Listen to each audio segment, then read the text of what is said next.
Vocês já conseguem ver a minha tela? Sim, professor. Beleza.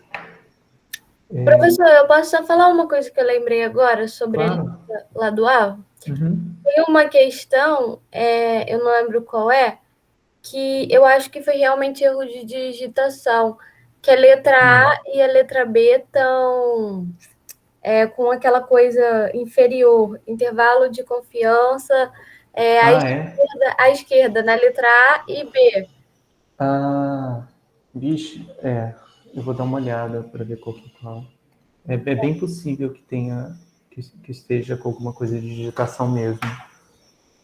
Eu fiz como se tivesse à direita na segunda opção, porque era o que estava nas outras questões. Aham. Eu vou dar uma olhada aqui para ver se consigo fazer, para ver se eu consigo ver direto qual é essa questão, e aí a gente já deixa isso esclarecido, né? Para saber exatamente qual é. Porque eu acho que eu não consigo mais mudar de uma forma que seja É a de Lei automática de para todo Mendel. mundo. É a de Lei de Mendel, professor. Ó, Lei de Mendel, tá? a letra A e B, tá? Limite inferior à esquerda e a letra B também, limite inferior à esquerda.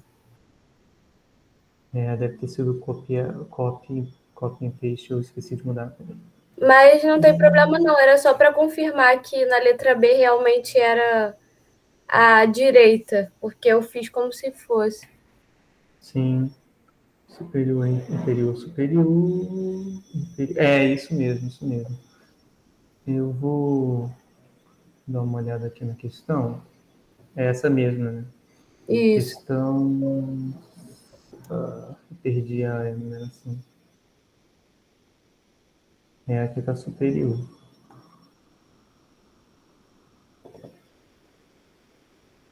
Mas não vai adiantar eu mudar aqui, porque quando eu mudar aqui vai mudar para uma só. Vai mudar para uma só questão.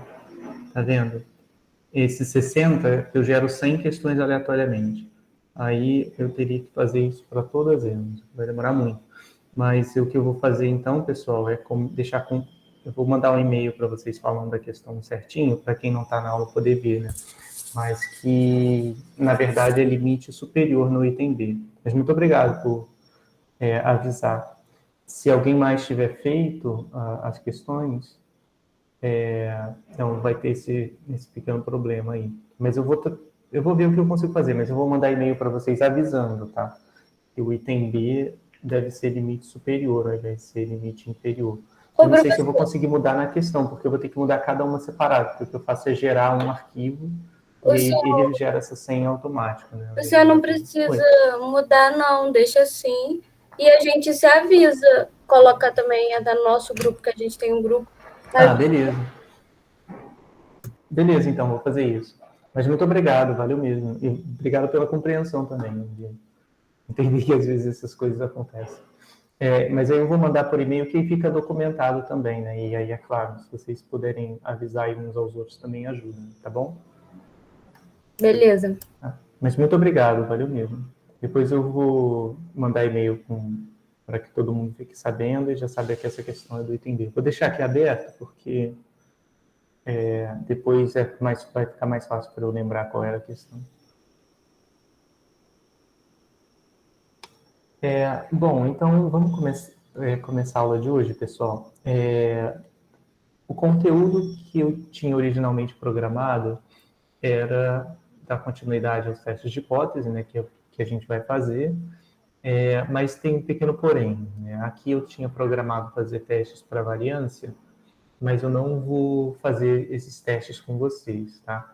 Porque eles não são muito utilizados na prática.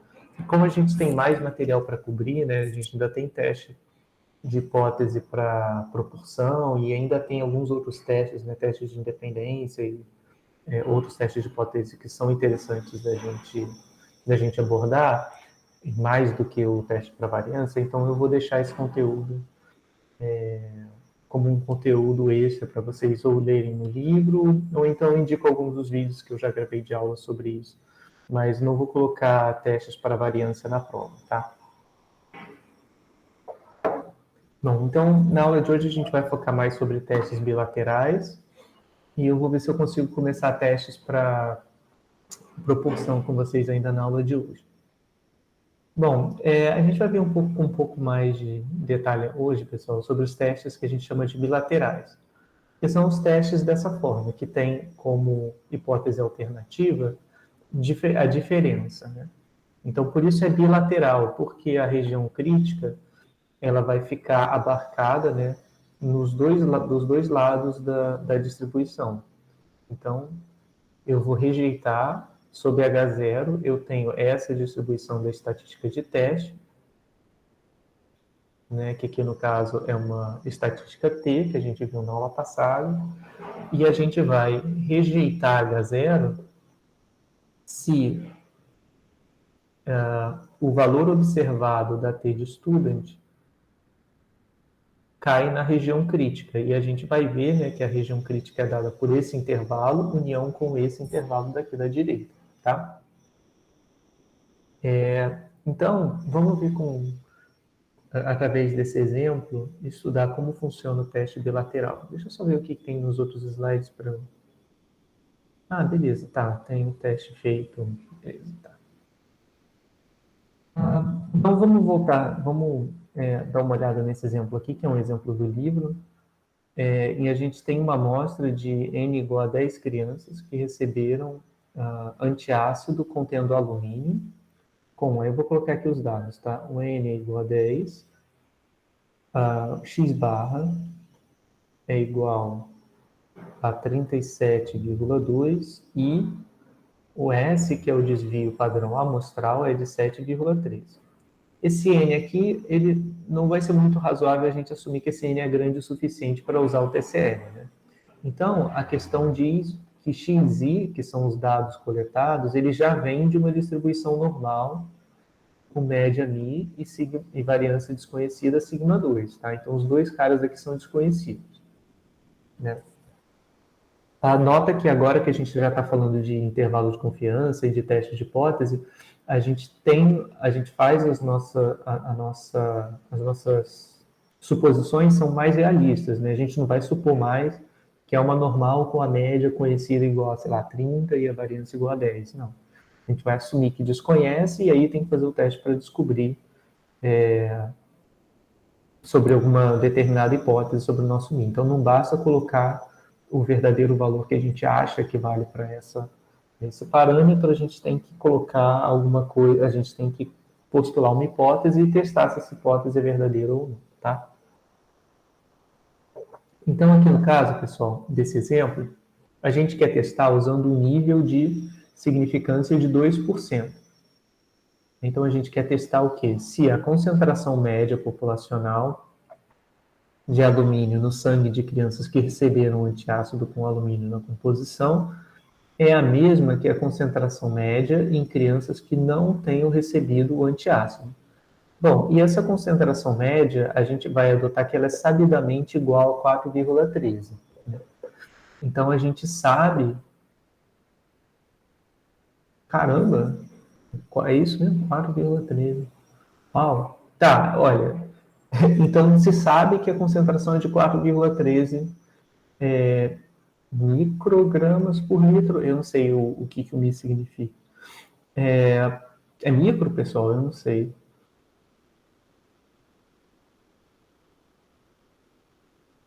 Ou é outro símbolo? É isso, micro? Tá. Eu achei curioso porque a diferença foi muito grande, tá vendo?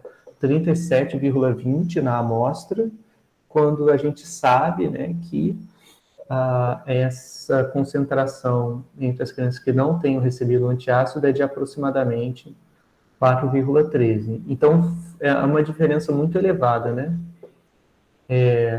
Para eu saber se essa diferença deve ser significativa ou não, eu já imagino que seja, tá? A princípio.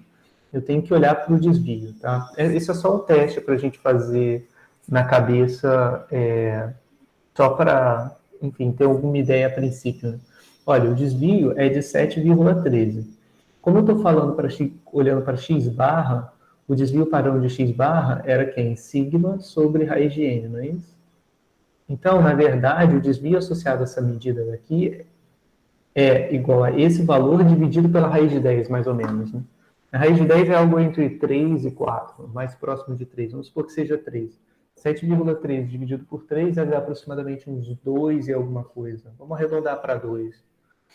Então, lembra aquela regra, né, que se uma variável aleatória que é normal está a 2 ou 3 desvios da média.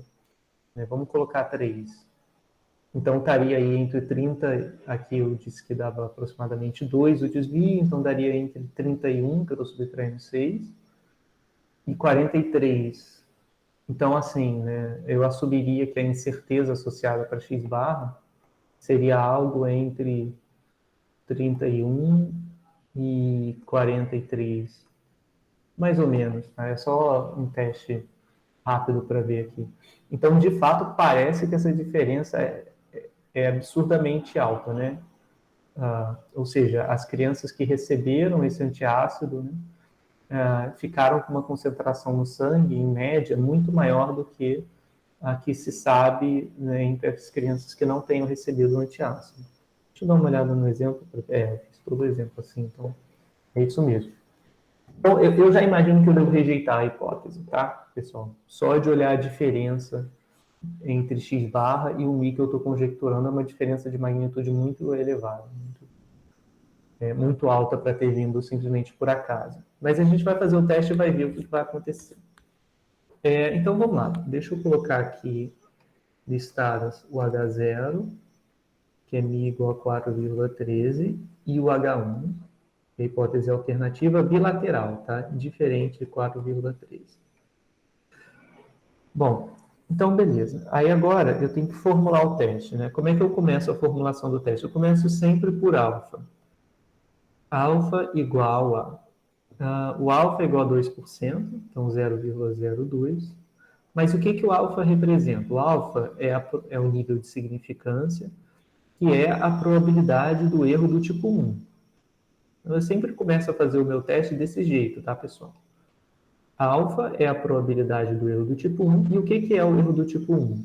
O erro do tipo 1 é rejeitar H0, dado H0 verdade, tá? Dado que H0 é verdadeiro. Então, isso é um erro. Eu estou rejeitando H0, concluindo que H0 é falso, dado que o H0 é verdadeiro, tá? Então, esse é o chamado erro do tipo 1. Bom, vamos continuar. Agora eu tenho que definir, né, pessoal? Como que eu... quando que eu vou rejeitar H0? Né? Bom, eu vou rejeitar H0 se a minha estatística de teste pertence à região crítica, né?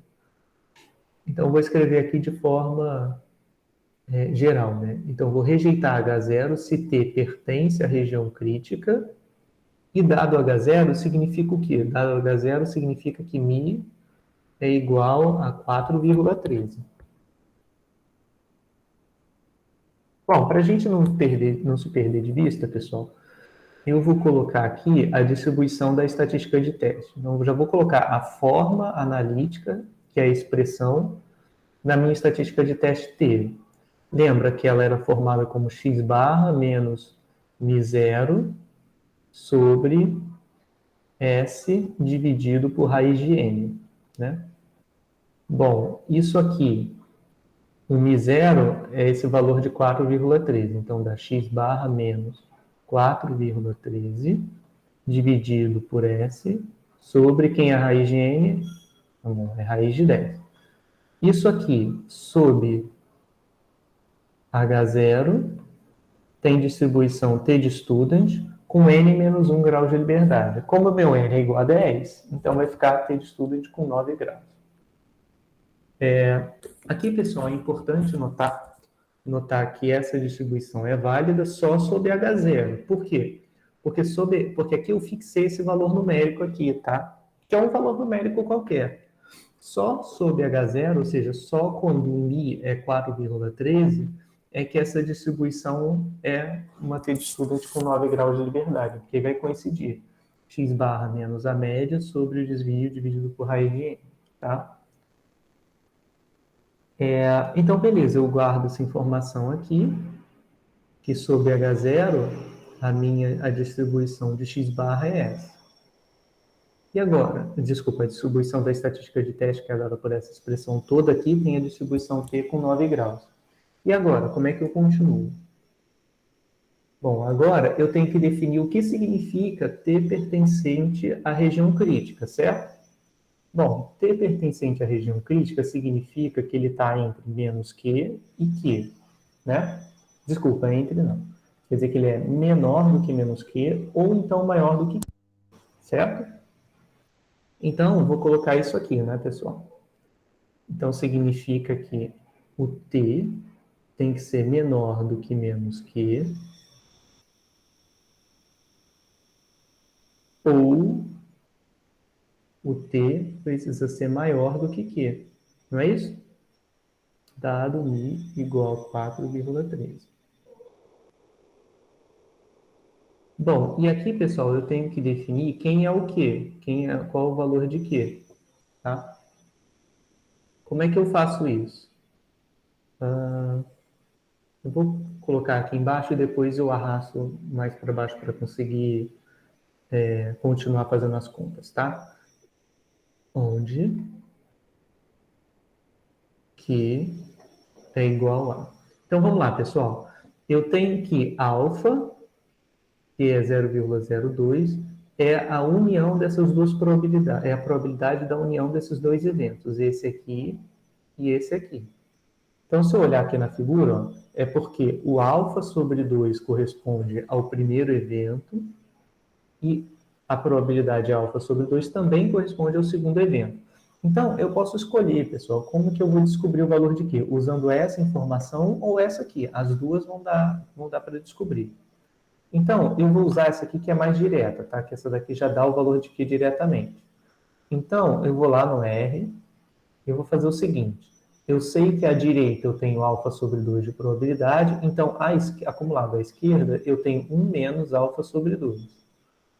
Como alfa é de 2%, 2% dividido por 2 é 1%. 1 menos 1% dá 99%, que é 0,99.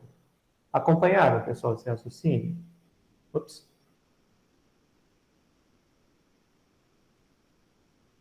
Então, ó, o Q está deixando 99% de probabilidade à esquerda. Aí eu vou lá no R para a gente poder descobrir qual é o valor do quantio que faz isso. Então, vamos lá.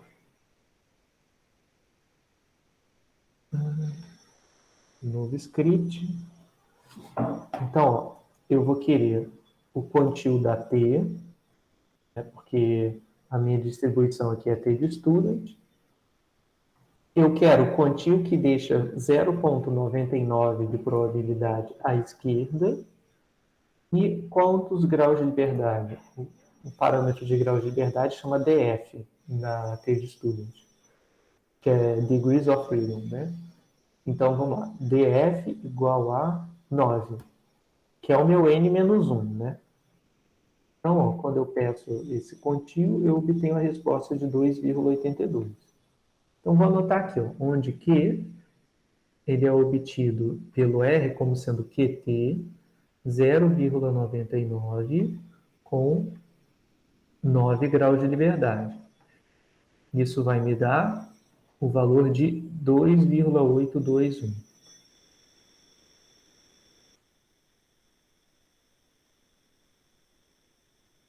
Tá? Então, beleza. Aí eu posso continuar fazendo minhas contas. Já anotei aqui qual o valor de Q.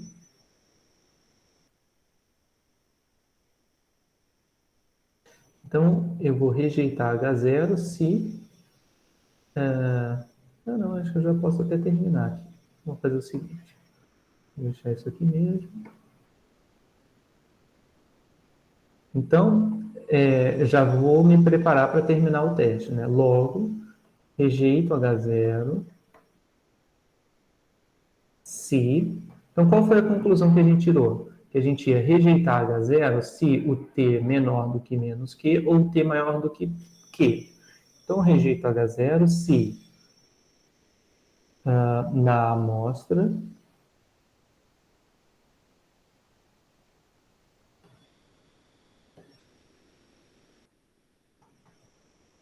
observar Então, rejeitamos H0 se na amostra observarmos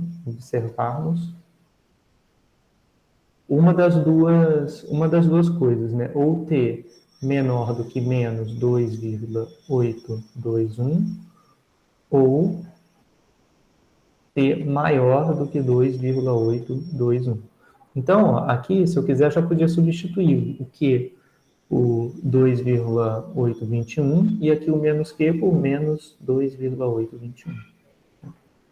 Aí, para eu conseguir terminar, né, vou colocar aqui a conclusão do teste.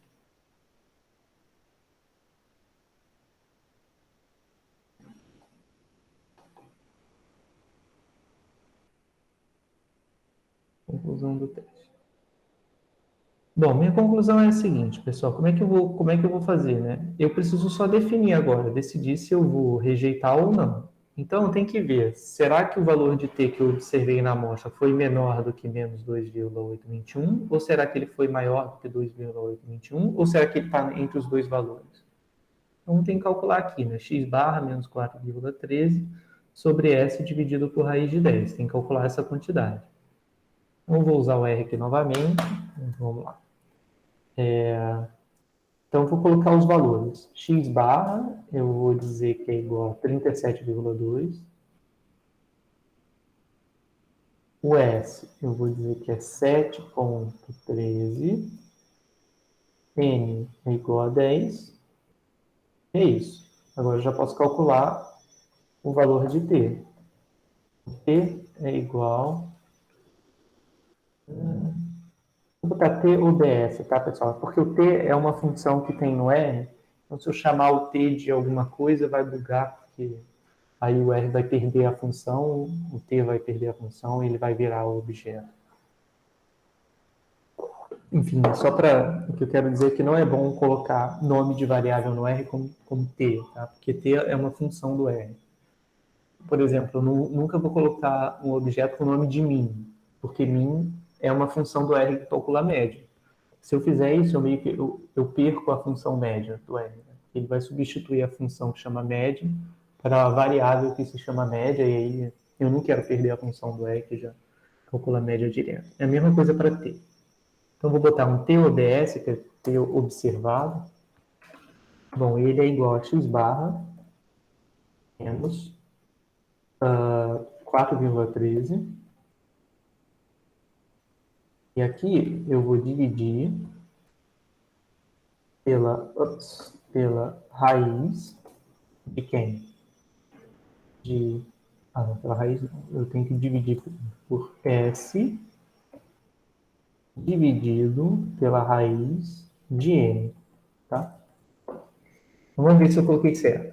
X barra menos 4,13, ok, dividido por, ok, S sobre raiz de N, beleza. Então, vamos lá, calcular o valor de T. Olha só, pessoal, tá falando deu erro, né? Porque ele falou assim, não encontrei quem é esse X bar aqui. Esse é porque eu não rodei o comando, eu não rodei quem era o X bar. Tá vendo que agora aparece aqui na minha memória. Vou rodar o S, pronto, agora o S também aparece, falta o N. Beleza, agora já tem os três valores, ele deve conseguir calcular. Conseguiu.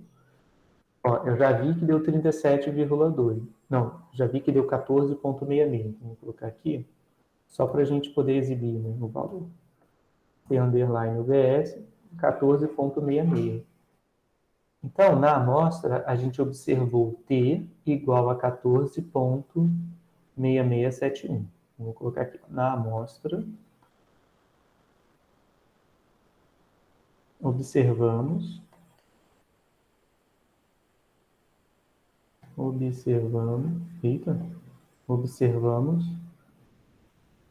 o valor de T. Bom, como eu estou falando da amostra, então eu já vou colocar o Tzinho, né? O valor correspondente na amostra. Observamos o valor de Tzinho igual a x barrinha menos 4,31 dividido por S sobre raiz de 10. Então, observamos esse valor igual a 14,667. Bom, esse valor de 14,667 pertence à região crítica, pessoal? Pertence, né? Porque eu tinha colocado aqui, né, minha região crítica vai ser a do t maior do que 2,8 ou menor do que menos 2,8. Ele foi muito maior, né? Foi igual a 14,667. Então, esse t pertence à região crítica. Se pertence à região crítica é a região dos valores que me levam a rejeitar H0. Então, a conclusão do teste é que eu rejeito H0. Né? Então, na amostra, observamos isso pertencente à região crítica, logo rejeitamos H0. Ao nível de significância de 2%.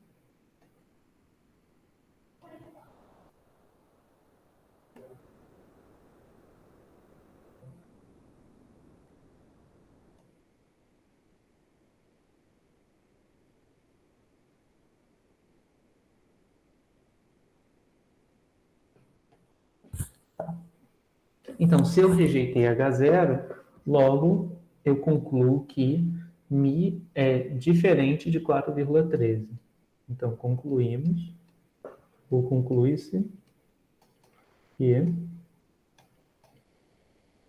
Mi deve ser diferente de 4,13 microgramas por litro. Tá? Alguma dúvida, pessoal, nesse exemplo? Ficou algum ponto vocês não conseguiram pegar ou ficou mais confuso que vocês querem que volte?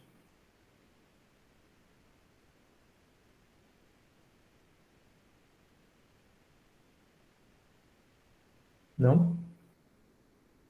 Para mim, tá tranquilo.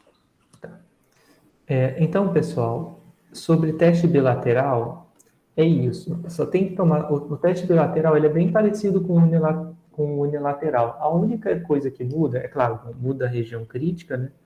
Então, o que a gente tem que saber quando vai fazer um teste bilateral é que a região crítica vai para as duas causas, tá?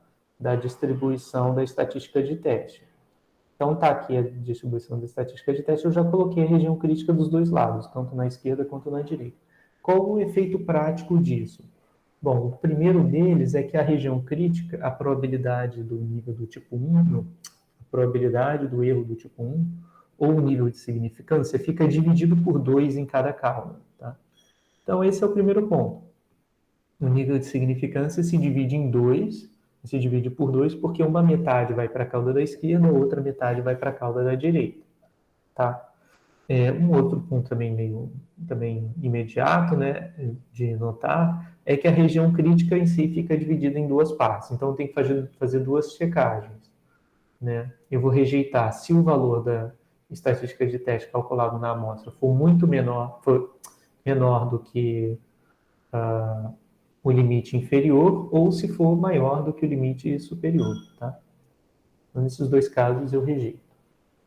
E aqui, pessoal, eu só tenho o teste feito, já colocado aqui no slide, a título de comparação mesmo, tá?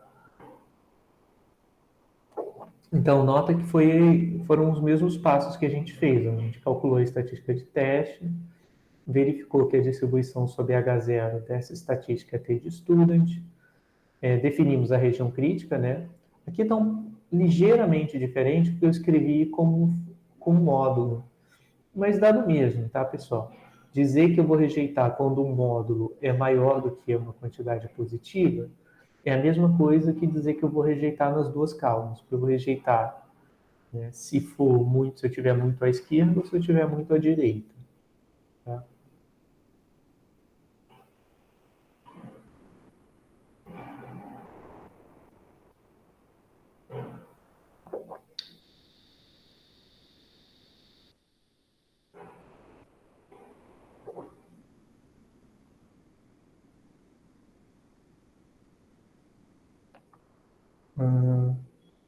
Conclusão do teste.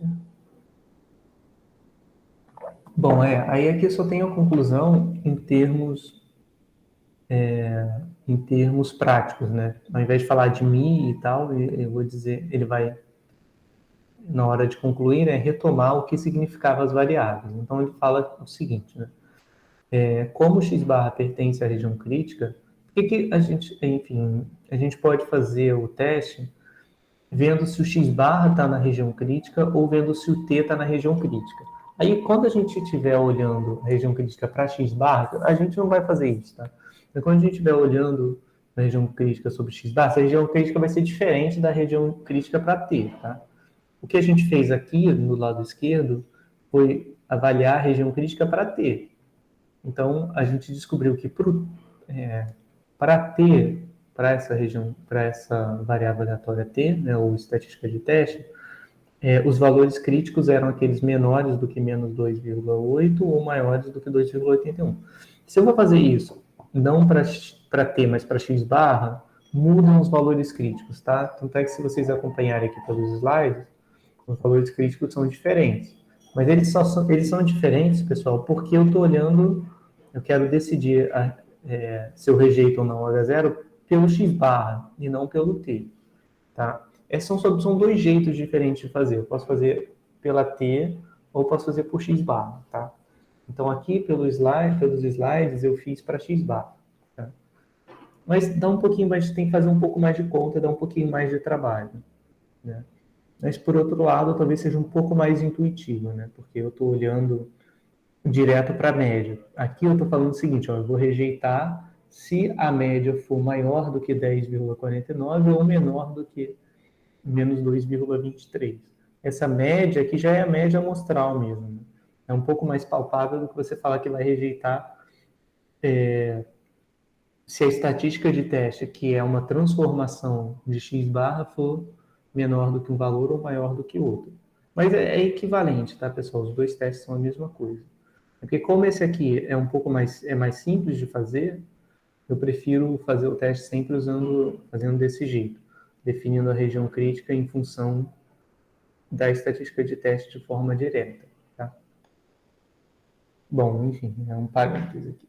Então ele está dizendo o seguinte, né? Rejeitamos H0, concluindo ao nível de significância de 2%, que a média populacional de concentração de alumínio no plasma de crianças que receberam antiácido contendo alumínio é diferente da concentração populacional média de alumínio para crianças que não receberam antiácido contendo alumínio. Nossa, alumínio, alumínio, alumínio, alumínio.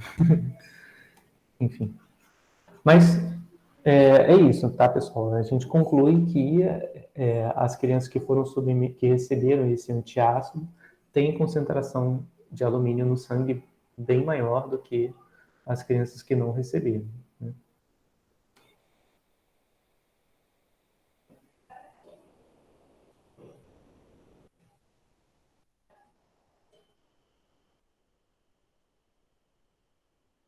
E aqui eu só repito o mesmo teste, mas é esse aqui que vai bater certinho, tá vendo?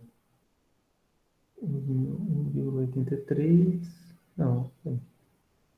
Não, aqui eu fiz com outro nível de significância, fiz com 95.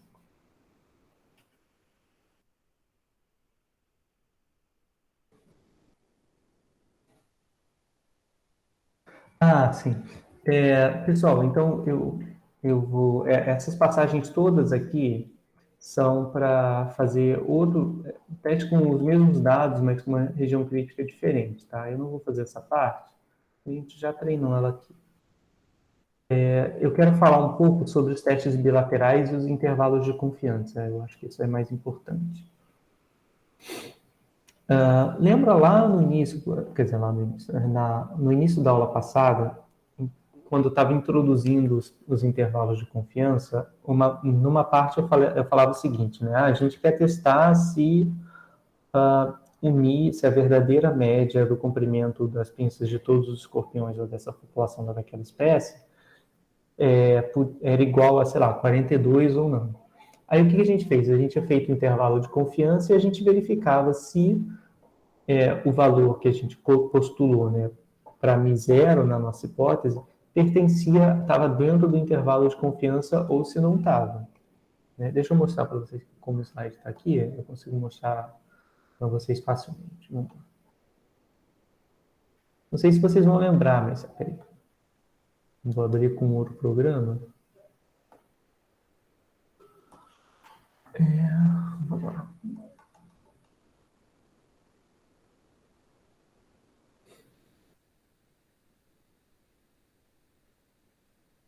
Cadê?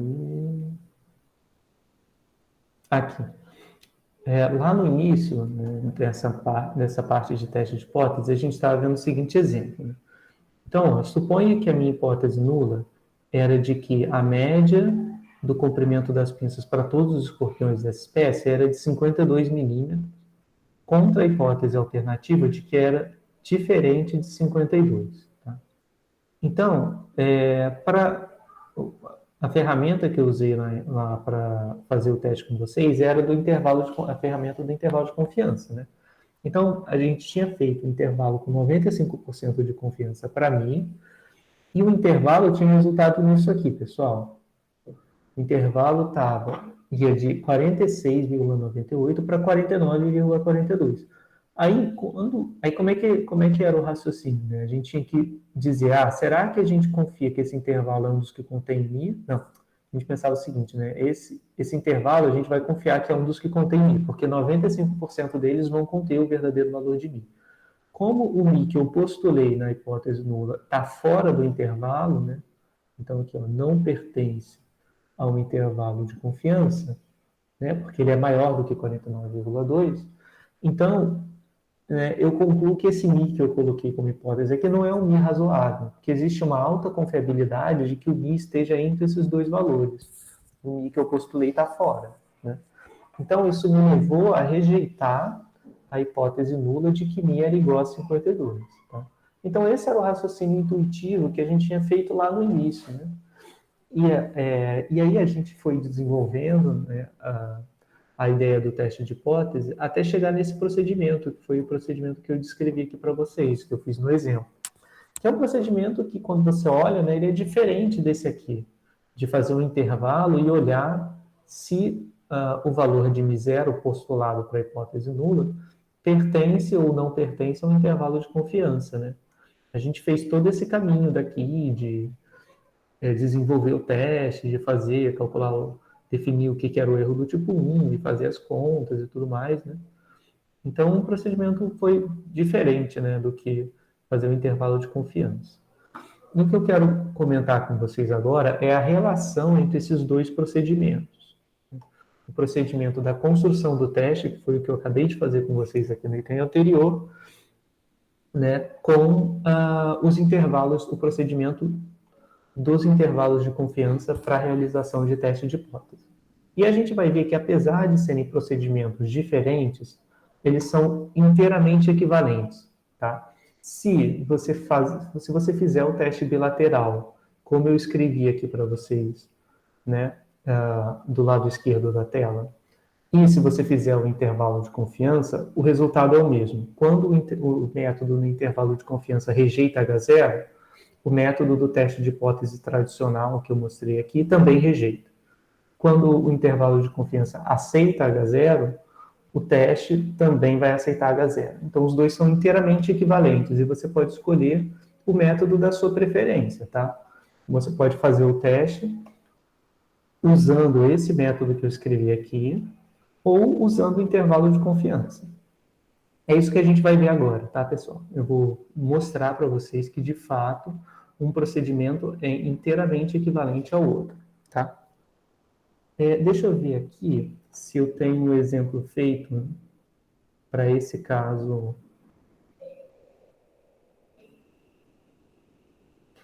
Tem, beleza. Então, eu vou seguir na ordem dos slides mesmo. E lá na frente, o que eu vou fazer lá na frente vai ser resolver, né, fazer esse teste usando o método do intervalo de confiança para a gente ver se também não vai levar a rejeitar H0, como deveria. Então, vamos lá, pessoal. Vamos voltar para a estatística de teste e para a definição do teste de hipótese bilateral. Então, a minha estatística de teste para mim era aquela que a gente já tinha trabalhado aqui do lado esquerdo, né? X barra menos mi0 sobre S dividido por raiz de N. Isso tem distribuição T-student com 9 graus de liberdade, se H0 for verdade, tá? Aí o H0 verdade, só para anotar aqui, eu tenho mi igual a mi0, tá? E o H1, como eu estou falando de testes bilaterais, é mi diferente de mi0, tá bom? Então, vamos lá. A partir da construção do teste de hipótese bilateral, a gente tinha chegado, né, à seguinte igualdade. Tá? Essa daqui. Vamos trabalhar para chegar nesse valor, pessoal, nessa expressão aqui. Então, eu vou justificá-la aqui com vocês, tá bom? A gente tinha escrito o seguinte, ó, alfa era igual à probabilidade de rejeitar H0 dado H0 verdadeiro. Não é isso? Bom, e aí a gente viu o seguinte, né? O que era rejeitar H0? Então, eu defini assim, rejeito H0 se o valor de t é maior do que Q, ou, então aí o ou a gente já viu que na matemática é representado pela união, ou o t menor que menos Q, e o dado H0 significa dado μ igual a μ0. Tá? Aqui ficou um pouquinho espremidinho, tá, pessoal? Bom, então beleza, ó. Cheguei nessa informação aqui. Deixa eu ver se eu consigo colocar para vocês como é que eu consigo explicar da forma mais fácil a equivalência desse cara com esse aqui. Eu quero ver se eu boto o módulo agora ou se eu boto o módulo depois. Deixa eu pensar.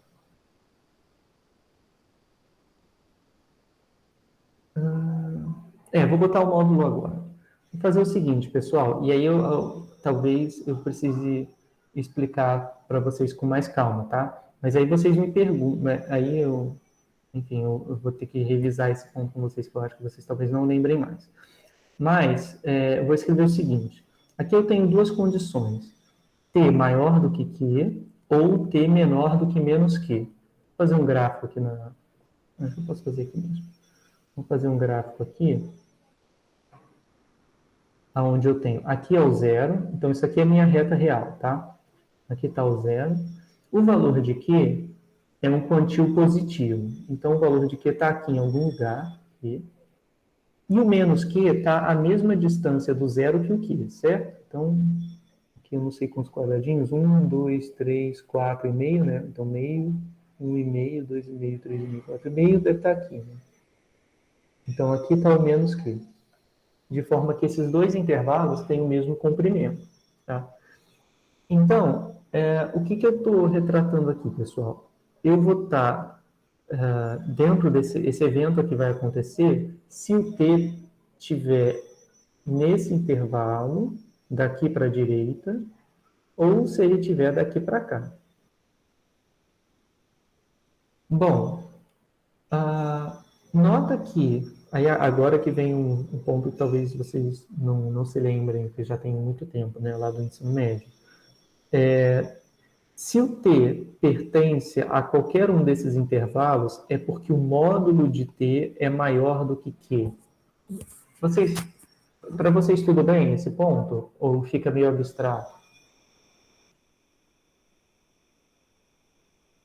Tipo, o t estar nessa região ou o t estar nessa região é equivalente ao módulo de t ser maior do que q. Vou explicar isso com um número, tá, pessoal? Vamos supor que o q seja igual a 8. Tá? Então, menos q vai ser menos 8. Então, aqui eu tenho o valor menos 8. Vou até botar de outra cor, para depois não confundir. Então, aqui tenho menos 8 e aqui eu tenho 8. Ó, aí eu estou fazendo o seguinte, estou dizendo o seguinte, né, que quando o módulo de t é maior do que 8, eu estou nessa região aqui em verde. Tá? Ou nessa ou nessa. Vamos fazer o teste. Então, ó, se o módulo de t é maior do que 8, é porque o t, por exemplo, vamos ver, o t é igual a 8,2. Se o t é igual a 8,2, o módulo de t é 8,2 também, está maior do que 8. Se o t for igual a 9, também. Se o t for igual a menos 9, se o t for menos 9, o módulo de t é igual a 9, que é maior do que 8. Né? E assim sucessivamente. Se o t for igual a menos 10, também vou ter o módulo de t maior do que 8. Tá? Então, uma forma de escrever o t à esquerda de menos 8 ou à direita de 8 é escrever módulo de t maior do que 8. Tá?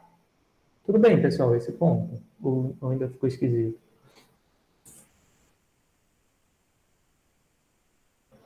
Tranquilo. Tá. Então, de forma mais geral, se eu não tiver 8, né, mas um valor qualquer Q, vai ser o mesmo raciocínio. Então, eu vou ter o T pertence, o T ser maior do que Q ou menor do que menos Q, acaba sendo a mesma coisa escrever módulo de T maior do que Q, dado mi igual a mi zero. Tá? Bom, e agora, pessoal? Aí eu quero chegar nessa igualdade que eu escrevi aqui da direita. Então, o que eu vou fazer? Eu vou aplicar o complementar, porque isso aqui que está do lado direito é uma probabilidade, né? Então, ó, eu vou ter que 1 menos alfa é 1 menos a probabilidade do módulo de t ser maior do que q, dado que mi é igual a mi zero. Tá? Aqui eu não fiz nada demais, tá, pessoal? Eu tinha alfa igual a isso, então eu multipliquei por menos 1 dos dois lados, então continua mantendo a igualdade, e depois eu somei 1 dos dois lados, tá? E aí eu fiquei com 1 menos alfa igual a 1 menos p de t, a p do módulo de t maior que q. Vamos apagar isso aqui. Bom, e agora? Agora eu já acabei, né? Porque eu já tinha 1 menos alfa igual, vou fazer assim, né? Para não me perder. 1 menos alfa é igual a 1 menos essa probabilidade aqui. E o que é 1 menos essa probabilidade? Isso é a probabilidade do complementar, né? Que é a probabilidade que o módulo de t seja menor ou igual a q, dado mi igual a mi zero. Tá? Então, ó, 1 menos a probabilidade de um evento qualquer, um evento A, né? É igual à probabilidade de A complementar. E quem é A complementar? A complementar é o complementar é tudo que não é módulo de T maior do que Q. E tudo que não é módulo de T maior que Q é módulo de T menor ou igual a Q. Tá? É o complementar, é o contrário. Então aqui, módulo de T maior que Q vira módulo de T menor ou igual a T. E agora, desculpa, menor ou igual a Q. E agora é só substituir, né? Quem é o módulo de T? O módulo de T é módulo de x barra menos mi zero sobre S dividido por raiz de n. Isso é menor ou igual a Q, dado mi igual a mi zero. Tá bom? E aí a gente chegou finalmente, né, à igualdade que está aqui do lado direito, né, dos slides aqui do lado direito. X barra menos mi zero sobre S dividido por raiz de n menor do que Q. A única diferença é a igualdade, tá, pessoal? Mas aqui não vai fazer diferença, porque esse X barra vai ser contínuo, tá? Assim, só em alguns casos que não. No caso das proporções, não vai ser. O X barra vai ser discreto. Mas, enfim, mesmo nesse caso, ele vai ser aproximado por uma distribuição normal. Então, a gente vai aproximar por uma variável contínua e não vai fazer diferença a igualdade, tá? Alguma dúvida, Professor, pessoal? tenho. Oi, pode falar. Você disse que o x barra vai ser discreto? O que significa isso? Ah, sim, que esse x bar é uma variável aleatória, né? Então, o que eu estava falando era o seguinte, se eu colocar a igualdade aqui ou não colocar, tanto faz, porque o x bar é variável contínua. Isso é verdade em dois casos, né? Se o xi for normal, se o xi for normal, então o x barra é variável contínua, né? Variável aleatória contínua. Lembra? A gente tinha visto variáveis aleatórias contínuas e discretas. Então é contínuo. Se o n for grande, então o x barra também ele vai ser pelo menos aproximadamente contínua, né? Porque a aproximação para x barra é normal, tá? E aí normal é variável contínua. Por exemplo, o caso em que n é grande seria, digamos, xi com distribuição Poisson lambda. Digamos. Se o xi tem distribuição Poisson lambda, então o x barra, na verdade, o x barra é discreto. Porque ele é uma soma, x barra é uma soma de variáveis discretas, então vai ser discreto também, dividido por n também vai ser discreto. Ser discreto significa que ele vai assumir um conjunto finito de valores ou enumerável de valores. Então, significa que vai ter que tem algumas probabilidades, tipo x barra igual a, para não confundir, vou botar um yzinho, alguns desses caras vão ser positivos, tipo, vão ser diferentes de zero, enquanto que outros vão ser iguais a zero. Então, vai existir probabilidade positiva para alguns valores né, aqui na reta. Isso que quer dizer o x barra ser discreto. Se o x barra aqui for uma soma de várias poissons independentes, o x barra vai ser discreto. Né? Se depois você dividir por n, x barra também vai ser discreto. A saber, x barra vai ter distribuição... peraí, Poisson vezes alguma coisa Poisson? Eu já não sei. Acho que não. Acho que só somando, né? Talvez dividido por n não seja Poisson mais. Mas vai ser discreto. A questão é, se o n for... O n está aqui dentro, né? Está dentro do x barra. O x barra é somatório de xi dividido por n. Né? Então, o n está dentro de x barra. Meio que está escondido aqui, né? Está escondido dentro da forma.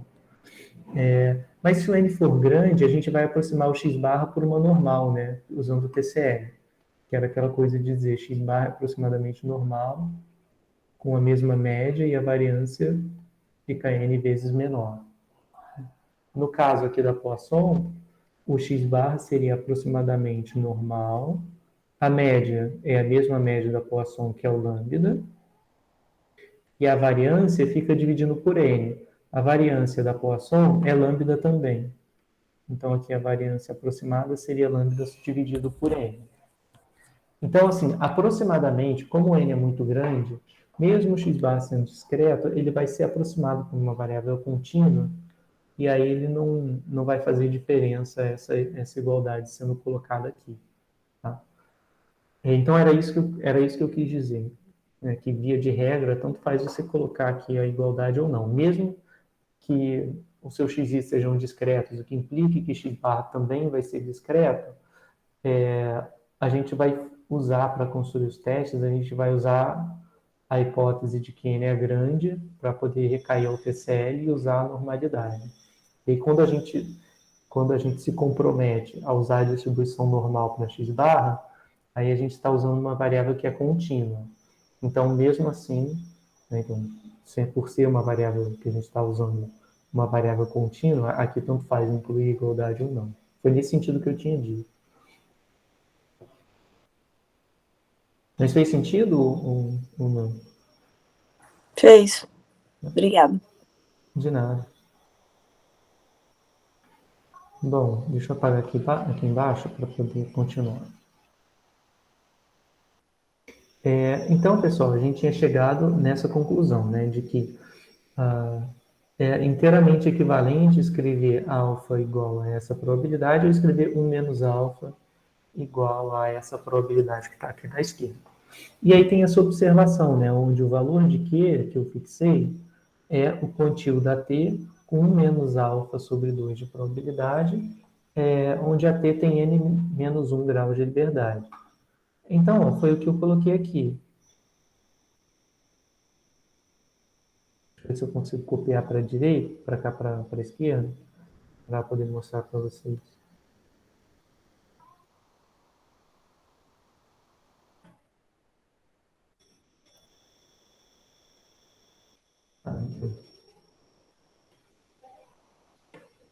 Beleza.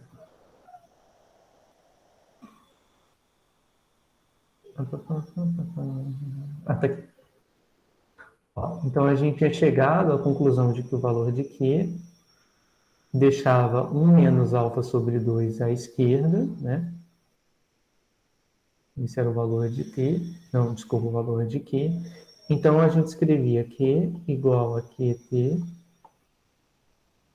1 menos alfa sobre 2, e quantos desvios, e quantos graus de liberdade? N menos 1. Né? Então, está aqui do lado, foi o que a gente fez anteriormente. Tá? Bom, então é isso. Vamos ver agora por que o teste unilateral o teste bilateral vai ser equivalente ao intervalo de confiança. Então, vou colocar mais uma página aqui para a gente poder começar a tratar do intervalo. Deixa eu ver só como que eu estruturei aqui na direita. Tá, eu comecei a partir daqui, beleza, tudo bem. Tá, então vou fazer o seguinte, pessoal, vou copiar aqui para baixo 1 menos alfa, foi que a gente chegou lá em cima, tá? 1 menos alfa igual a probabilidade módulo de x barra menos μ0 sobre S dividido por raiz de n. Então, era o módulo disso menor ou igual a Q, dado μ igual a μ0. Ver se eu copiei certinho. É isso. Aí agora eu vou fazer o seguinte, pessoal. Eu vou destrinchar um pouco isso que está desse lado, tá? Então, vou escrever assim. Módulo de x barra menos μ0, aqui é o zero, sobre S dividido por raiz de n, menor ou igual a Q, isso é equivalente... Bom, se o módulo é menor ou igual a Q, então quer dizer que essa quantidade está entre menos Q e Q. Então quer dizer que essa quantidade aqui sem o módulo está entre menos Q e Q.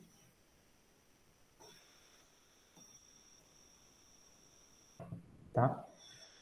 Que foi o que a gente desenhou aqui. Então, quer dizer que a quantidade em módulo está entre menos... Quer dizer que a quantidade sem o módulo está entre menos Q e Q. Beleza. Aí, vou continuar aqui embaixo. Então, vou ter... aí agora, pessoal, como eu quero fazer o elo com o intervalo de confiança, eu vou tentar fazer aparecer um intervalo de confiança aqui, né, nessa relação. Então, para isso, o intervalo de confiança a gente fazia como? A gente deixava o μ no meio e todo o resto jogava para os lados. Né? Então, para eu deixar no meio só o μ0, a primeira coisa é multiplicar tudo por S sobre raiz de n. Então, vai ficar aqui S sobre raiz de n menor ou igual a x barra menos μ0 menor ou igual a Q S sobre raiz de n. E agora? Agora eu tenho que me livrar do x barra para deixar só um μ0 no meio. Então, vou subtrair x barra de todos os lados.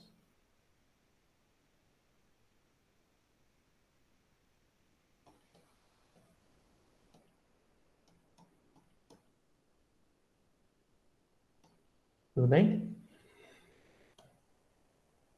Agora, para terminar, né, eu só tenho que multiplicar por menos 1. Então, vai dar x barra, vou multiplicar as três partes por menos 1. X barra mais Q, S sobre raiz de n. Aí lembra lá de uma das aulas passadas? Quando multiplica por menos 1, eu tenho que trocar o sinal da desigualdade.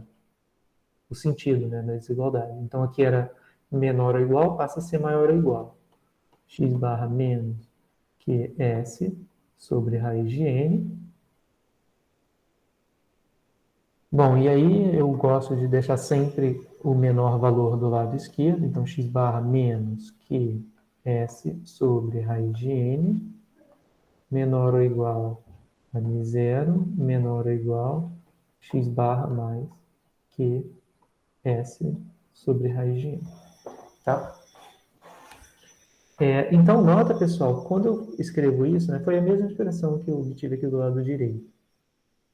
Então, eu obtive o quê? Né, desse lado daqui, se a gente notar, se a gente relembrar, né, lá da aula de intervalo de confiança, esses dois valores que estão no extremo da esquerda e no extremo da direita são exatamente os extremos do intervalo de confiança, né?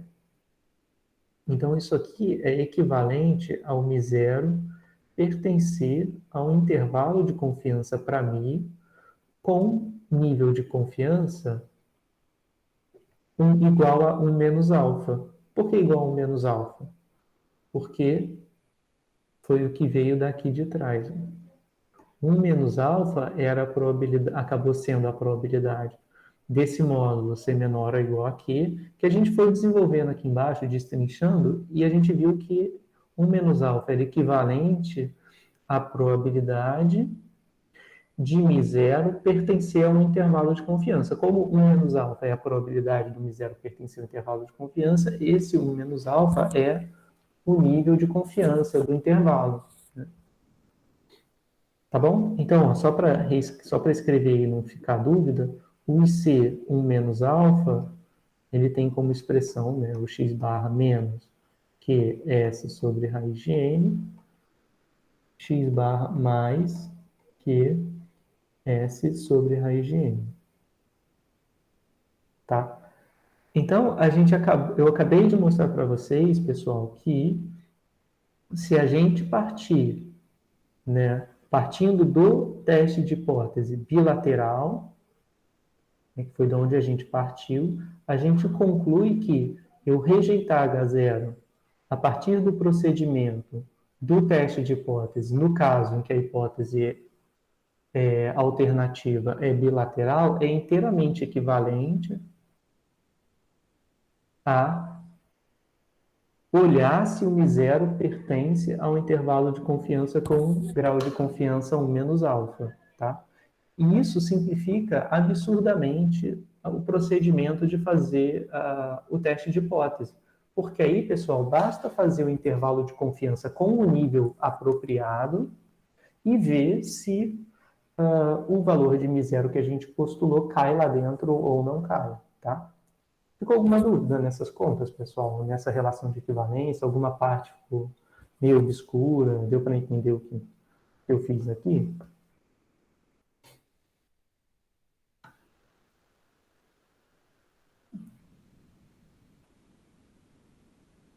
Né? Então, a conclusão é essa, de que o teste bilateral equivale a checar se o μ pertence ao intervalo de confiança, se o μ0 pertence ao intervalo de confiança para μ, com o nível de confiança 1 menos alfa, né, onde alfa é o nível de significância do teste de hipótese, então aqui eu vou até anotar para não confundir, onde alfa é o nível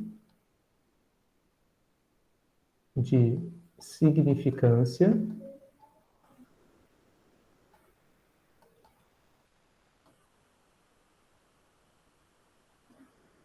do teste, tá? Do teste bilateral.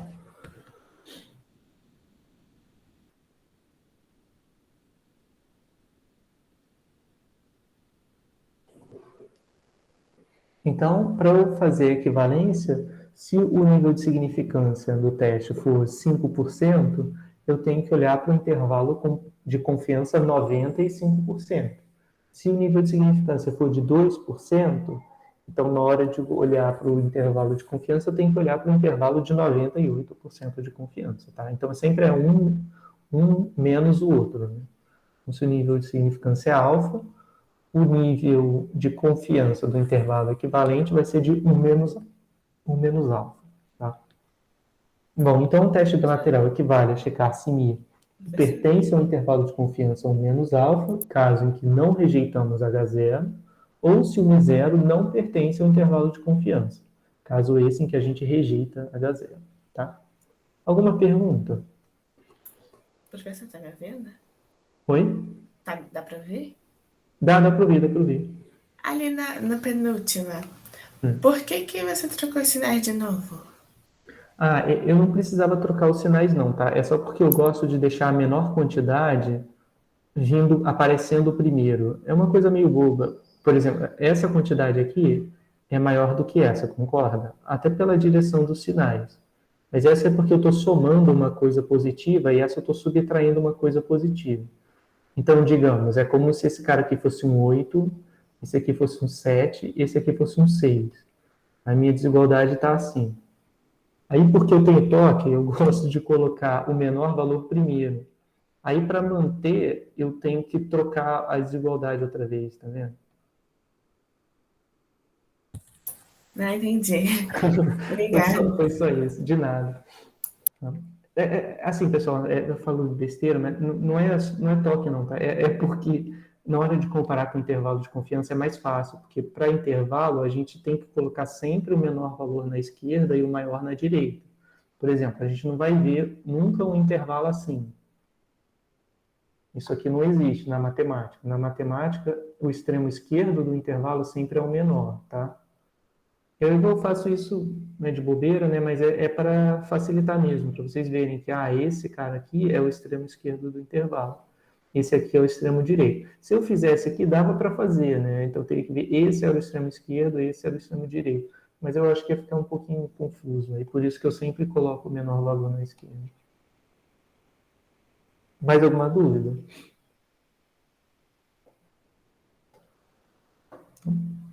Então, vamos ver no exemplo para a gente ver como vai ficar muito mais simples, tá? De fazer os testes bilaterais. Então, olha, eu vou voltar lá naquele exemplo que a gente estava fazendo lá no início, que era das crianças que receberam antiácido contendo alumínio. Então, aqui no início da aula a gente fez o teste, né, usando mesmo a definição da região crítica e blá blá blá, né, e tudo como a gente vinha fazendo com os testes de hipótese. Então, vamos lembrar, né, o primeiro ponto, que a hipótese alternativa era bilateral. Então, a gente acabou de mostrar, né, isso aqui foi uma demonstração matemática mesmo, de que é equivalente a fazer o teste de hipótese pelo intervalo de confiança ou usando aquele procedimento que eu mostrei para vocês, no caso do H1 bilateral. Se fosse unilateral, se aqui, ao invés de ser diferente, fosse maior, não ia dar para fazer, ou se fosse menor. Aí não tem como fazer usando o intervalo de confiança. Mas como aqui é bilateral, então eu vou mostrar para vocês como é que faz usando intervalo. Então, primeira coisa, né? O nível de confiança o nível de significância é de 2%. Então, se alfa é 2%, a primeira coisa que eu tenho que fazer é achar o valor de gama. Gama é o nível de confiança do intervalo de confiança. Então, esse gama é definido como menos alfa, que vai dar 98%, ou 0,98, tá? Então, esse aqui é o nível de confiança do intervalo. Então, esse aqui é o nível de confiança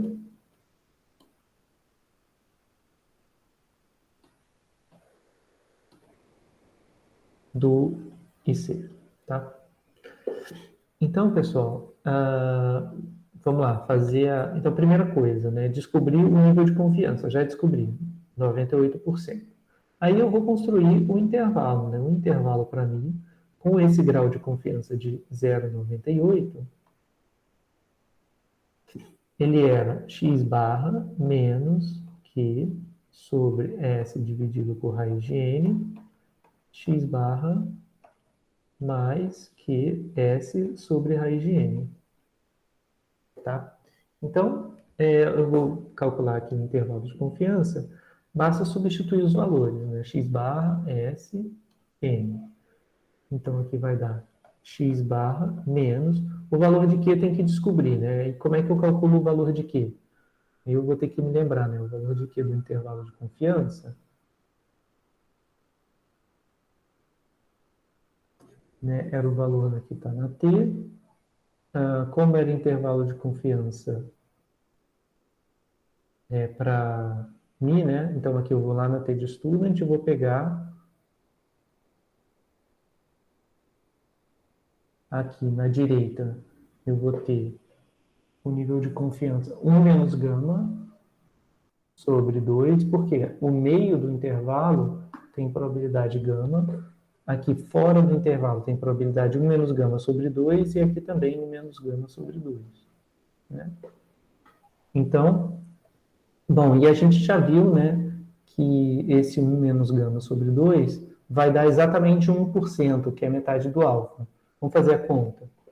o gama era 98%, 1 menos gama, 2%, dividido por 2, 1%. Então, ó, daqui para a esquerda, isso aqui é 1%, aqui são 99%, tá? Desse ponto para a esquerda, tá? 99%. Então, o meu valor de Q vai ser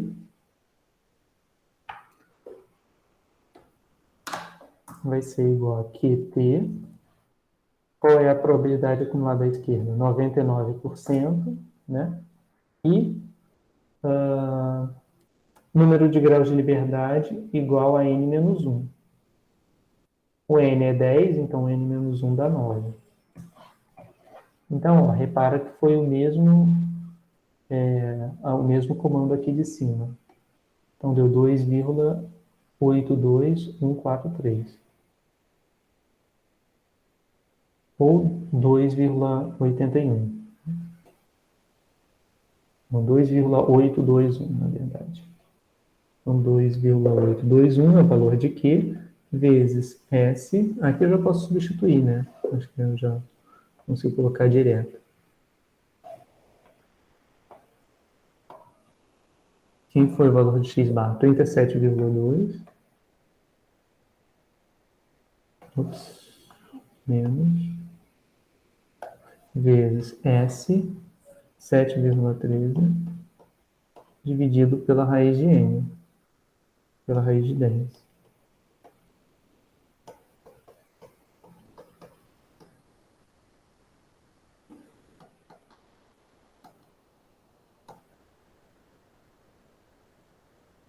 Tá? Então, ó, só substituir aqui o intervalo. Então, vamos fazer a conta para ver quanto é que vai dar. Eu vou puxar aqui o R para poder calcular. Então, eu vou colocar a expressão, tá? Vou trabalhar com essa expressão aqui. O meu QT, eu vou chamar de Q, tá?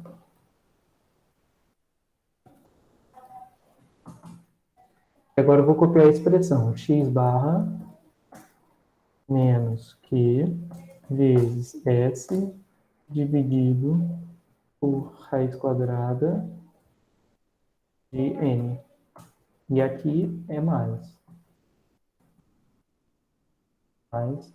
Q vezes S sobre raiz de N.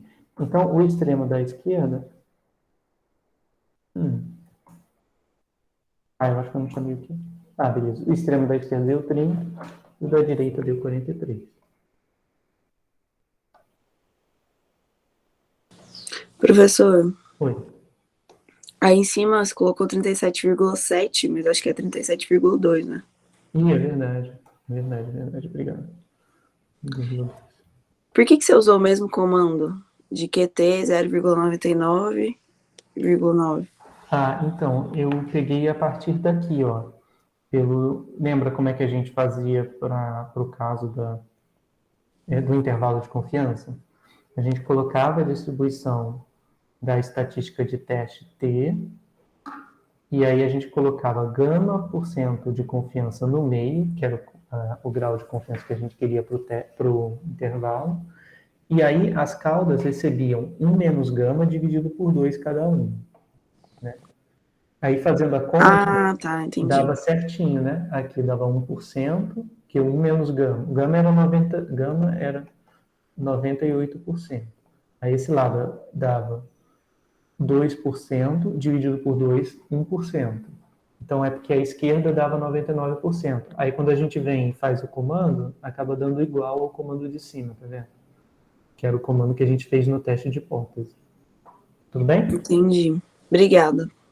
De nada. Então, e tem que ser igual mesmo, né? Porque a gente acabou mostrando antes que as duas coisas eram equivalentes, o teste bilateral e o procedimento do intervalo de confiança para a realização do teste. As duas coisas davam na mesma, tá? Então, vamos só concluir o teste, né? Ver que, enfim, deu mesmos valores numéricos, né? E aí, como é que a gente conclui o teste? A gente vê, né, pelo método do intervalo de confiança, a gente tem que ver se o misero que a gente estipulou que era de 4,13, se ele pertence ou não ao intervalo de confiança para mim. Bom, aí a gente olha, 4,13 não está no intervalo. Então, intuitivamente falando, eu acho que de repente é até uma forma até mais direta, né? Eu vejo que o Mi0 não está nesse intervalo, como eu confio com 98% de confiança que o verdadeiro valor de Mi é um valor que está aqui no meio, dentro desse intervalo, o Mi0 que eu postulei não está aqui dentro. Né? Então, a minha conclusão, Mi0 não pertence ao intervalo de confiança, então eu rejeito H0. Então, eu rejeito lá a minha hipótese de que o Mi era igual a 4,13. E eu concluo que, na verdade, eu devo ter Mi diferente de 4,13. Tá? Então, a conclusão foi a mesma, tá, pessoal? Desse jeito, desse jeito aqui, a conclusão do teste dá igual. Ela tem que dar igual sempre, que foi o que a gente acabou provando aqui, né, fazendo as contas matematicamente. Alguma dúvida, pessoal, nesse procedimento? Ficou alguma parte ainda nebulosa, alguma coisa que não deu para entender? Bom, esse é um resultado que ele é muito importante e ele é um resultado até agradável, né? Porque se você domina, se você já está dominando o conceito de intervalo de confiança e, enfim, já praticou bastante fazendo os exercícios lá do AVA, para fazer teste bilateral, né, que a hipótese nula é diferente, é Mi diferente alguma coisa, é igual, é a mesma coisa do que fazer um intervalo de confiança. Então, você, com o mesmo conhecimento que você já tinha dos intervalos, você consegue adaptar para fazer alguns testes de hipótese, né? No caso aqui, os testes de hipótese que são bilaterais, você consegue resolver desse jeito, tá bom? Os unilaterais ainda não tem jeito, aí não dá para fazer, mas quando for bilateral, que é o que na prática costuma aparecer mais, né, em artigos e tal, o que mais aparece é teste de hipótese bilateral, tá? Então, nesses casos, a gente pode fazer o intervalo de confiança e verificar, né, se o valor que a gente postulou pertence ao intervalo ou não, tá? Bom, pessoal, essa próxima parte da aula seria para a gente ver teste de hipótese para variância populacional, mas eu não vou abordar essa parte aqui com vocês, tá? Eu só vou passar aqui rápido, mas sem fazer o teste. Tá? Porque não é muito usado na prática, né? Então, esse teste de hipótese, ele é para testar o seguinte. A gente já estava falando, né, sobre o teste de hipótese para Mi, que é a média populacional. A gente também pode falar de teste de hipótese para variância populacional, né? Porque, enfim, né, se a gente tiver, por exemplo, a variável aleatória normal, ela tem dois parâmetros, ela tem o Mi e o sigma 2. Tipicamente, o interesse vai ser em intervalos de confiança ou teste de hipótese para mim, mas nada impede que a gente também faça um procedimento de intervalo de confiança ou de teste de hipótese para sigma 2, né, para a variância. Tá? Então, a gente pode fazer teste de hipótese também para sigma 2. Então, aqui as hipóteses são sigma 2 igual a sigma 2 zero, que é um valor numérico qualquer, tipo 10, 20, 15, ou algo assim. E aí a gente tem, da mesma forma que para mim, a gente tem a hipótese unilateral, né, que são unilateral à direita, unilateral à esquerda ou bilateral. Tá? O que vai mudar é a estatística de teste. A estatística de teste vai ser essa aqui, que é mais esquisitinha, se chama Q quadrado, e ela tem essa forma daqui, n-1 vezes S2 dividido por sigma 2 zero. Isso tem distribuição Q quadrado com n-1 graus de liberdade. Tá? E aí o procedimento é padrão, só muda a distribuição, né, que eu vou usar para a estatística de teste. Muda que essa distribuição também ela não é simétrica, porque aqui quadrado não é simétrica. Tá? Enfim, depois, pessoal, eu posso indicar para vocês alguns vídeos que eu falo sobre esse teste para ficar como um conteúdo extra, tá? Mas, enfim, ele é até rapidinho aqui nos slides. Mas é porque ao invés de falar sobre ele, eu quero ir para teste para proporção, porque aí a gente já cobre todos os testes mais básicos e já consegue depois falar sobre outros testes de hipótese que aparecem com mais frequência. Então, deixa eu pegar o próximo conjunto de slides para a gente... Acho que eu já tenho até aberto aqui. Não, ou é o da aula de agora, então tem que abrir isso.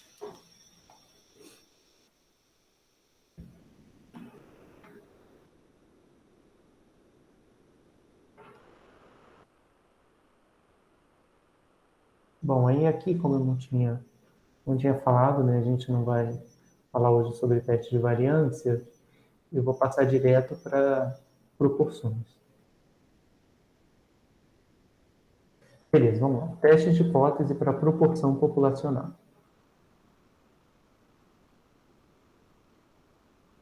Bom, então como é que a gente faz? Então, qual é o problema agora, né? O problema agora mudou ligeiramente. Agora, a gente vai retomar o seguinte exemplo, em que as nossas variáveis coletadas são o que a gente chama de variáveis binárias, né?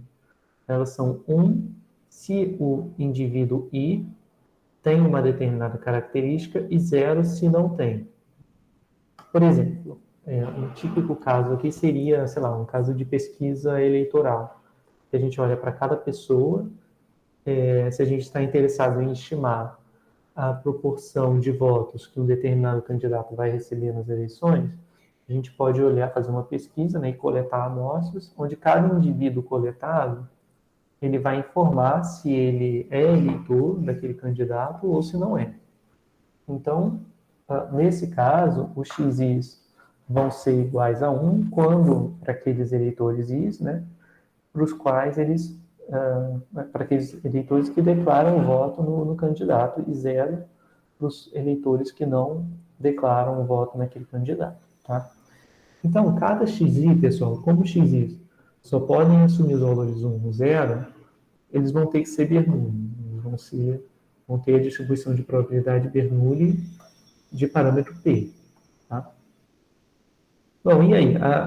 E eu tenho duas proporções, né, agora, que são as proporções de interesse. A primeira delas é a proporção de maior interesse, né, que é a proporção populacional. Ou seja, a proporção de votos que aquele candidato vai ter, o percentual de votos, né, também é a mesma coisa, quando computada a população inteira, né? Ou seja, depois de realizada a eleição. E aqui, pessoal, a fórmula da proporção populacional está obtida aqui por essa formulação, onde eu vou olhar todos os xis para ir indo de 1 até n grande, onde n grande é o tamanho da população toda. Né? Então, da população toda, né? É claro, a população que eu estou falando é de interesse, não é toda a população brasileira, porque não é toda a população que vota, né? Mas seriam todos os votantes no Brasil. Enquanto que a proporção amostral, né, que é aquilo que a pesquisa coleta, né, em campo, é P chapéu, dada pela soma de xi dividido por n. Tá? Então, como eu quero obter informações sobre a minha proporção populacional, mas é impraticável eu investigar a população inteira, ao invés disso eu olho para uma amostra, então eu vou olhar para a proporção amostral P-chapéu. Bom, e como é que eu calculo, né, essa proporção amostral, esse P-chapéu? Bom, aqui o que está dito você vai somar os xis e depois vai dividir por n, onde o i percorre toda a amostra. Tá? Vai de 1 até nzinho, que nzinho é o tamanho da amostra. Então, nzinho é o tamanho da amostra, nzão é o tamanho da população toda, né, de eleitores. Então, e a gente já viu isso, né, quando estava falando de intervalo de confiança, esse somatório aqui que está na amostra, ele representa uma proporção, por quê? Porque quando eu for somar todos os xis, esses xis ou vão ser 0 ou vão ser 1, né? Então, esse valor que está aqui em cima, esse somatório, concorda comigo que ele vai coincidir com a quantidade de eleitores que votam no candidato, que declaram voto no candidato? Então, vai ser a quantidade de uns, né? Porque aqui só é 1 ou 0. Então, quando eu somar todo mundo, nesse somatório, ou vai ter 0 ou vai ter 1, né? A cada termo. Cada termo vai ser o 0 ou 1. Quando somar tudo, eu vou estar, na verdade, contando a quantidade de 1s, né, que tem no somatório. E vou dividir por n. Isso vai ser equivalente à proporção amostral, que é a proporção de eleitores do candidato na amostra. Tá? Então, pessoal, esse P-chapéu, ele nada mais é que x barra, tá? Porque é o somatório de x sobre n é x barra. Só que no caso particular, em que o xi são Bernoulli P. Tá?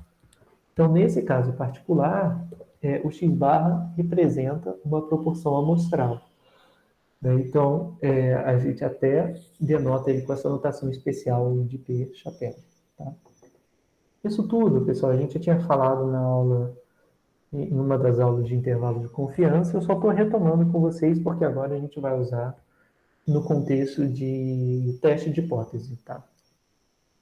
Então, qual que era o raciocínio? Né? O nosso raciocínio era o seguinte: se n é grande, então a gente tem pelo TCL que, se eu padronizar o P-chapéu, aí eu vou usar aqui o lado esquerdo para poder escrever algumas informações. Então vamos lá. Os meus xis eram Bernoulli P.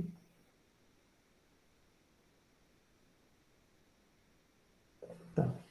E aí eu quero saber qual é a distribuição de x barra.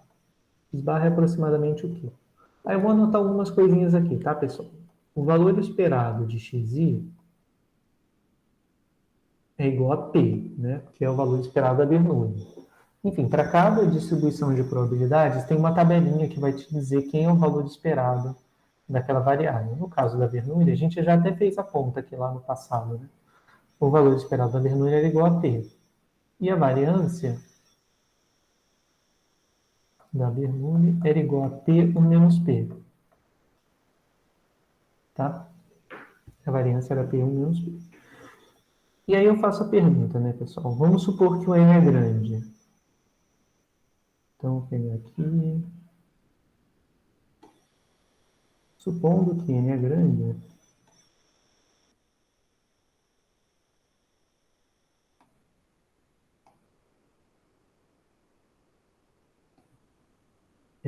para a aplicação do TCL, ou para aplicar o TCL, temos o seguinte.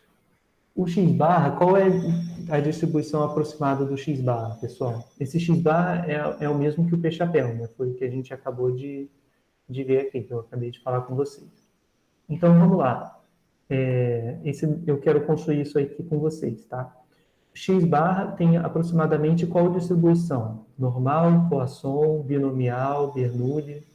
O que vocês acham?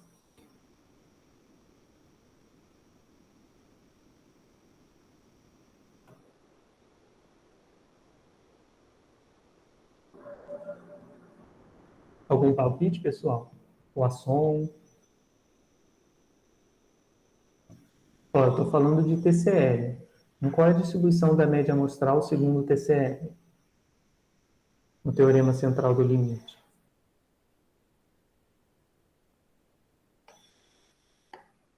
Alguém? Normal, certo, isso mesmo, é isso, normal. Bom, a gente já viu então que tem distribuição normal. Vamos voltar para cá. Ok, normal. Bom, se ele tem distribuição normal, vai ter uma média e uma variância, certo? Então, ó, aqui vai entrar quem? Vai entrar o valor esperado de x barra e aqui vai entrar a variância de x barra. Então, qual é a expressão que eu vou colocar aqui, pessoal? O que eu vou colocar aqui como valor esperado de x barra? Vê lá se alguém coloca aqui alguma coisa no chat. Aqui eu vou ter que botar alguma coisa. O que eu coloco aqui dentro?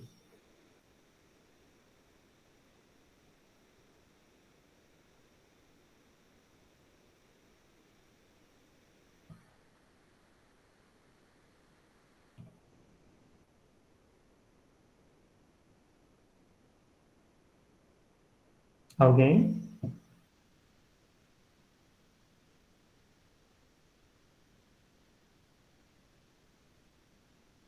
que eu coloco aqui dentro, pessoal, por favor? Pode dar um palpite, não tem problema.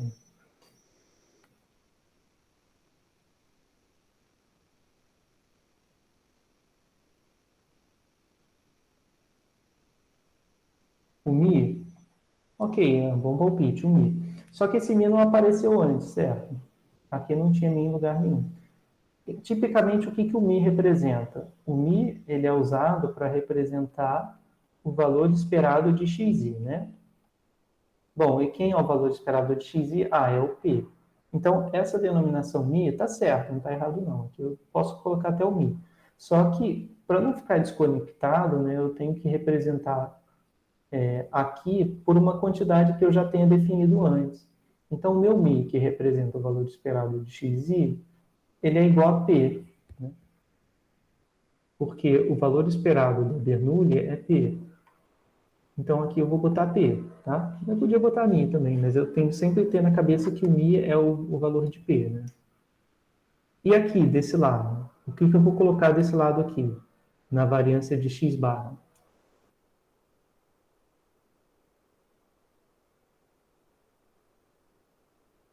P1 menos P, 1 menos P, quase isso. Então, P1 menos P é a variância de xi, certo? Lembra que o que eu vou colocar do lado direito tem que ser a variância de x barra. E a variância de x barra é um pouquinho diferente, né? A variância de x barra, ela é definida como a variância de xi dividido por n. Lembra que tinha essa relação? A variância da média amostral é n vezes menor que a variância de cada uma das amostras. Então, a variância de cada amostra é var de xi. Então, a variância do x barra, que é a média amostral, ela é n vezes menor que a variância de cada unidade. Aqui a variância de cada unidade é p vezes 1 menos p. Então, Larissa, né, colocou p vezes 1 menos p, faltou só dividir por n, tá? Então, p1 menos p, e aqui eu tenho que dividir por n, porque eu estou falando da variância de x barra, que é n vezes menor que a variância do xi, tá? Então, pessoal, tem que sempre fazer esse procedimento para aplicar o TCL. A gente tem que vir descobrir quem é o valor esperado de xi, o valor esperado de xi vem para cá. Quem é a variância de xi? A variância de xi vem para cá dividida por n, tá? Então é assim que a gente aplica o TCL em casos mais gerais, em que a variável aleatória não é normal, por exemplo aqui, no caso em que ela é Bernoulli, tá? Bom, então vamos lá, vou colocar...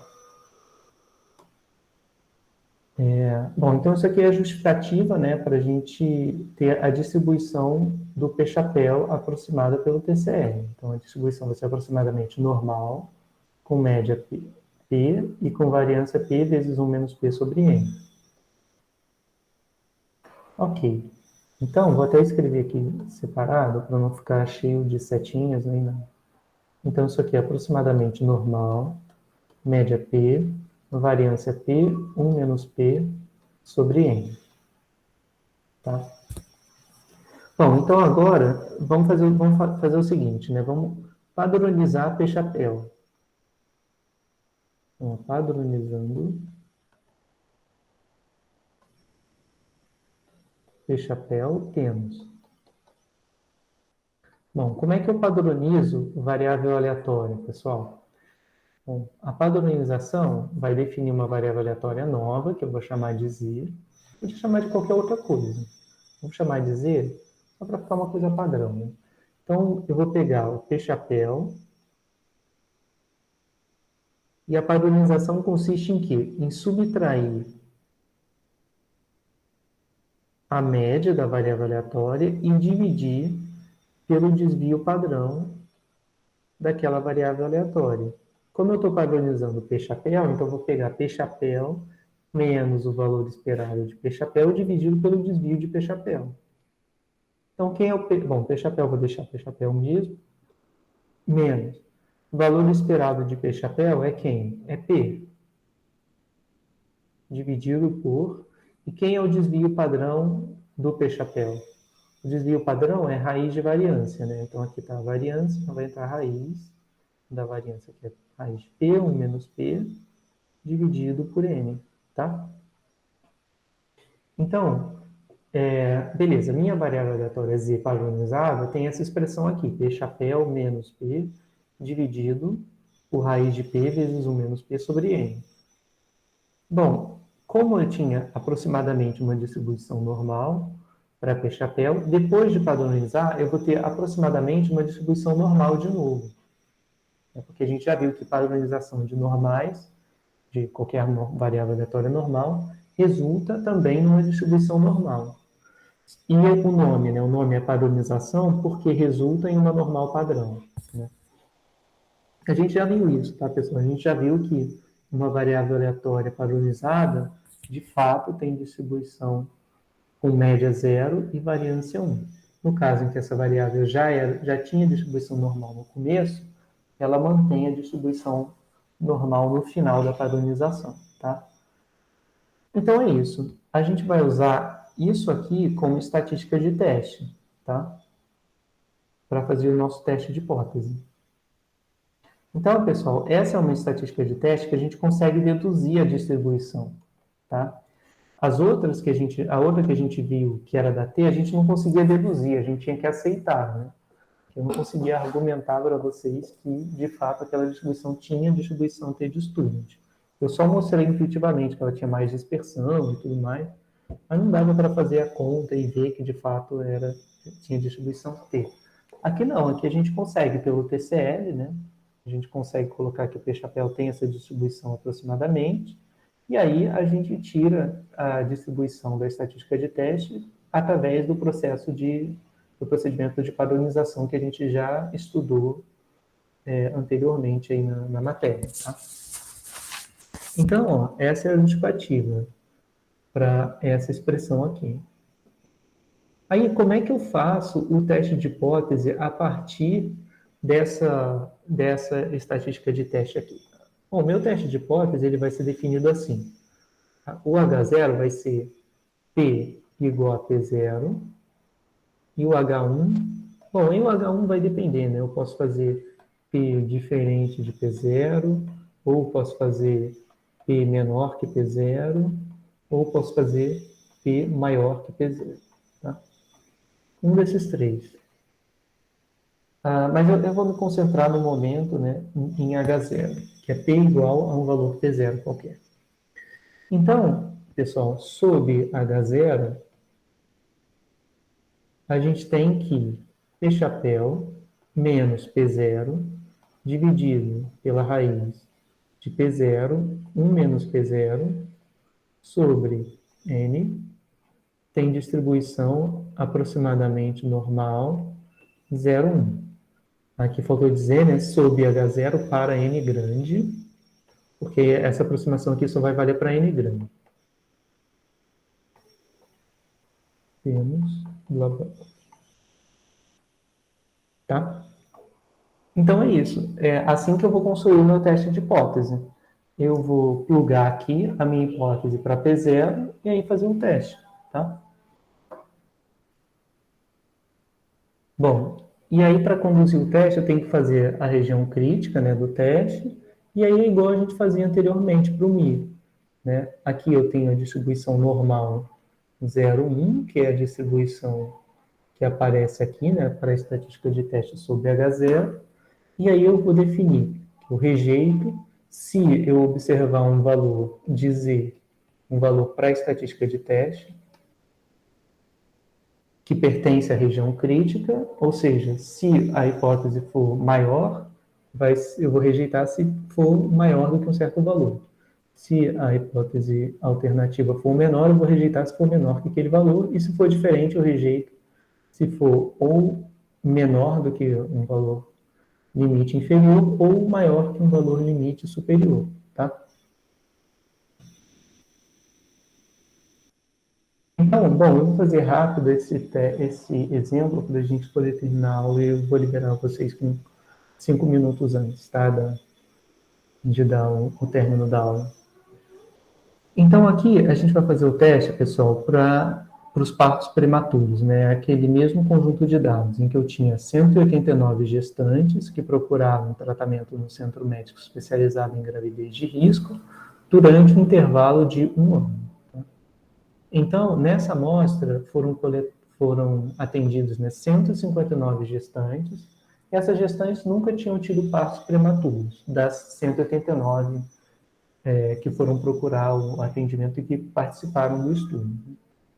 Então, o objetivo é testar um nível de alfa igual a 2% de significância, se mais de 10% das mulheres em gravidez de risco já tiveram parto prematuro. Aí como que eu faço isso? Bom, eu tenho que definir minhas hipóteses. Hipótese nula. Eu quero testar se P é igual a 10%. Hipótese alternativa, se o P é maior do que 10%. Tá? Então, é isso que eu quero testar. Então, ó, nota que a frase, ela diz respeito a H1, né? Se mais de 10% das mulheres em gravidez de risco já tiveram parto prematuro. Então, aqui, essa frase está sendo representada pela hipótese nula. Desculpa, pela hipótese alternativa. Então, a minha hipótese nula é a da igualdade sempre, né? E a hipótese alternativa é a hipótese que inclui a desigualdade. Bom, aí como é que eu vou fazer, pessoal? É só escrever como eu já fazia antes. Alfa era igual à probabilidade do erro do tipo 1, que é rejeitar H0, dado H0 verdade, ou seja, esse alfa aqui é 2%. Então, isso aqui vai dar... Quando que eu vou rejeitar H0? Eu vou rejeitar H0, ó, como o meu teste é unilateral à direita, eu vou rejeitar se o valor de Z estiver muito à direita. Tá vendo? Vou rejeitar nesse caso. Eu vou rejeitar se eu observar o valor de Z acima de um determinado patamar Q, dado H0 significa dado P igual a 0,1. Né? Bom, e agora, aí é fácil, né, pessoal? Só tem que determinar quem é o valor de Q. Então, eu venho aqui, ó, na distribuição de Z, que é a minha estatística de teste. Vou colocar aqui a distribuição, que é normal 0,1. Aqui eu tenho o valor de Q. Então, a probabilidade de ser maior que Q tem que dar 2%. Então, é porque a probabilidade à esquerda é de 0,98. Então, eu vou lá no R. Aí aqui, ó, pessoal, como a distribuição da estatística de teste é normal, eu tenho que usar Q-norme e não QT, tá? Então, vem aqui Q-norme. Quanto de probabilidade à esquerda? 98%, tá? Q-norme 0,98.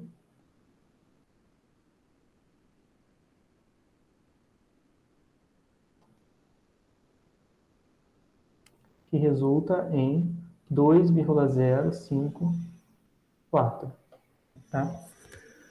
Então, eu vou rejeitar H0 se eu tiver observado na amostra um valor de Z acima de 2,054. Né? Então, vou rejeitar se acontece isso. Aí agora é só calcular o valor de Z. Quem é o valor de Z? O valor de Z é essa expressão aqui, P chapéu menos P0, dividido pela raiz de P0 ou menos P0 sobre N.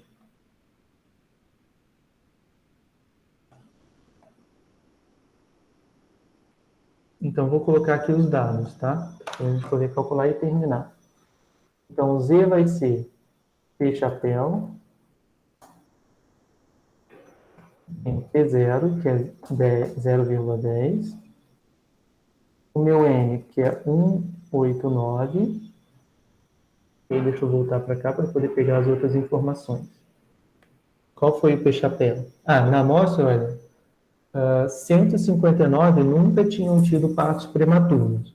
Ele quer testar se mais de 10% já tiveram partos prematuros. Ups.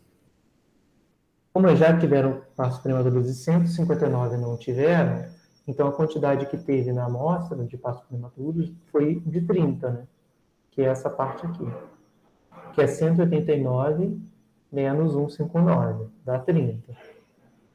Então, meu P chapéu é 30 dividido por 189, tá? certo? Então, esse é o P hat, esse é o P0, esse é o N. E agora é só colocar a fórmula. Então, vamos lá. Quem é o Z? Z era P hat menos P0 dividido pela raiz quadrada de P0 vezes 1 menos P0 dividido por N. Tá? Então, isso deu 2,691. 691, tá suficiente. Então, ó, na amostra, eu observei esse valor de Z. E qual o valor de Q? Deu isso. Então, como Z foi maior do que Q, então Z pertence à região crítica, logo rejeito H0.